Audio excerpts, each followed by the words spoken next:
The tarot is host to 22 cards dubbed the Major Arcana. Rich with symbolism, their designs describe the mysteries of the universe and embody the journey of self-discovery. Today, we're turning one of them into Pokemon.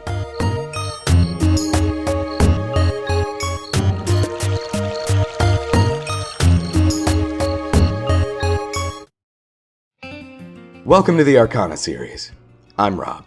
It has certainly been a minute since I last did one of these, so whether you've been here before or not, now is a good time to refresh and elaborate on what the whole shindig is about. If you just want to get to the monsters, then skip to this timestamp. No biggie. Briefly covered in the opening, this series is about taking tarot cards and interpreting them into Pokemon. For anyone familiar with the former, you'll know this isn't as straightforward as it sounds. Each card has its own symbolism, and these symbols often carry multiple, occasionally contradictory meanings. The crux of tarot is that it is an esoteric practice. Not necessarily in the way that only a chosen few can comprehend it, but rather that the knowledge of it is somewhat iterative, being passed on to new minds by way of prior practitioners. Since the inherent point of symbolism is to speak meaningfully without words, it means different minds will heed different lessons, even if they share a reasonably similar understanding. Because of that, finding any authority or universally accepted take on the tarot is nigh impossible. But it does mean there's a wealth of perspectives to read from, though your mileage will definitely vary. That's part of why it's taken me so long to get another one of these out. I don't want to make something vapid that perpetuates a false impression on the topic. I know making up pocket monsters is all for the fun of it, but in spite of the time sink, it does feel rewarding. Because of that, I'm gonna keep rolling with this mindset for the time being. Ideally with less of a wait between this release and the next one. Anyhow, I'm sure we're eager to dig into it, so let's cut the chatter. Time to examine the Arcana.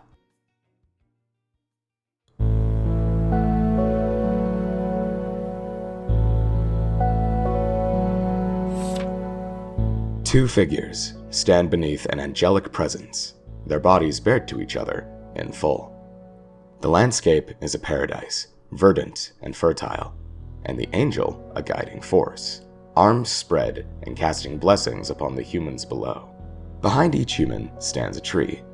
Behind the man, the tree of life is ablaze, while behind the woman, the tree of knowledge bears both fruit and serpent. A mountain spans the apparent space between the figures, but is in actuality far beyond the hills behind them.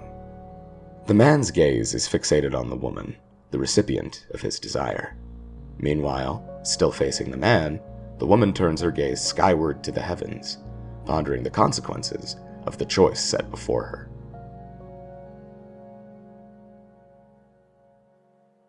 The Lovers deals predominantly in relationships and duality. It takes at least two to make a thing go right, but to even achieve something of that sort means making choices and cementing what you will and won't tolerate. After all, finding compatibility with another means understanding and expressing your needs, desires, and boundaries. With duality also comes the motif of harmony, as finding compromise and disagreement, and also as balancing your opposing instincts and energies.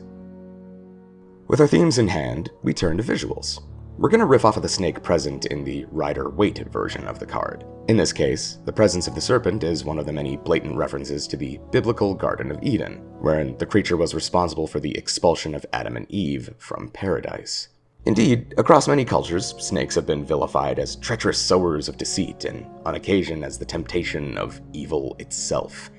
Historically, however, serpents have equally been venerated as healers, keepers of wisdom, and as symbols of rebirth and immortality. While we could go the Jekyll and Hyde route and play the dichotomy of good and evil against each other, I feel the more interesting direction lies in a sympathetic and revered creature, a wee serpent wrestling with an internal conflict. Meet Panaceasp, the potent Pokemon. From panacea, as in a universal cure or remedy, and asp, which is a more colloquial term for a poisonous snake. It is frequently sought by other species in its habitat to cure their ailments and injuries. Its venom can be used as a potent painkiller on people and Pokemon alike.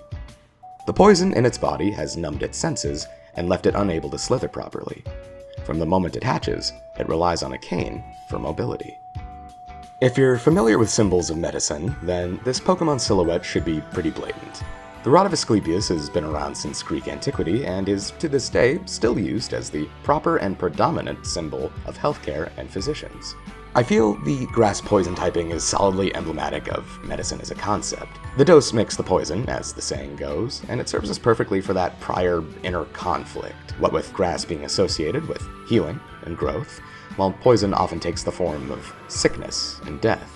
In spite of our little guy's efforts to soothe the ailing of others, its miraculous medicine is equally capable of spelling out more suffering. On the gameplay side of things, Shed Skin is a classic for snake mons, and keeps the little physician in good health. Liquid Ooze, conversely, punishes any opponent trying to stay healthy on your dime. I imagine that Panacea's body produces so much of that painkiller substance that the damage effect is something akin to a small overdose. Contrary is its hidden ability, as it's attempting to subvert the malicious trope often assigned to poison-type serpents, while also calling back to our arcana about opposing energies. Panaceasp gets access to a signature move called Painkiller, which functions precisely like a poison-type version of Pollen Puff, damaging opponents and healing allies when used in double battles. It also gets access to some strong support moves, doling out status effects like Toxic, Paralysis, and Confusion, while Aromatherapy keeps its team fresh and fighting fit. As a grass type with Contrary, it would be a disservice to not give it Leaf Storm, so there's that strategy as well if you would prefer to run it as a sweeper. When traded with Max Happiness, Panaceasp evolves into Emisim, the harmonious Pokemon, from Emissary and Symmetry. Its twin heads act in perfect sync, ensuring it never loses its balance.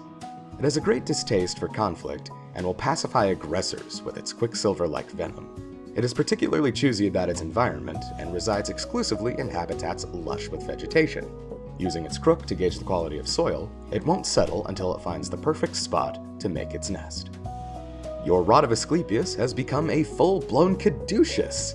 While visually similar to the former, the latter is not actually a symbol of healthcare, despite its brazen use otherwise.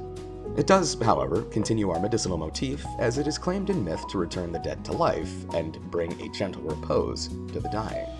Just as the dose makes the poison, the merciful hands of medicine deal out life and death with equal familiarity. The caduceus has also been used to represent Mercury, both planetary and alchemically, hence the creature's venom developing into a more Quicksilver-like substance. Similarly, a leap from Cain to Crook is physically sensible and also represents the growth from Caregiver to Peacekeeper.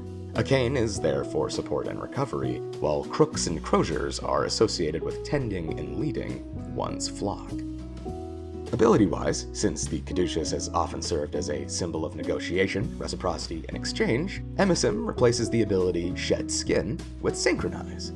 Given it's already immune to poison, being able to threaten the return of a burn or paralysis might shift the tide in your favor. Similarly, given the previous establishment of it as the symbol for Mercury, Liquid Ooze becomes just that much more fitting as an ability, what with the blatant health risks of ingesting Mercury. Expanding on the moveset, Emisim gains some thematically appropriate additions, including Revival Blessing and Perish Song. While not native to its learn set, it does get some Steel-type moves through TMs, meaning for coverage you're mostly only walled by Steel and a couple Fire Ghost types. While its defensive stats are a little lacking, I feel the combo of Strength Sap, Pain Split, and Painkiller can make this thing a real nuisance to deal with in doubles, but that's just my theory.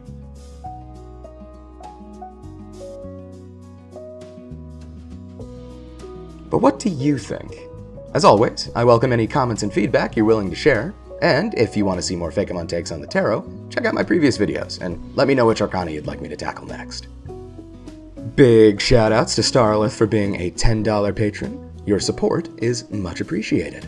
If you liked today's video and want to support my art directly, consider checking out my Patreon. A $1 subscription gets you access to full resolution artworks, sneak peeks at upcoming work, and behind-the-scenes materials like sketches and concept art. That's all from me for now. Thank you for watching. Later!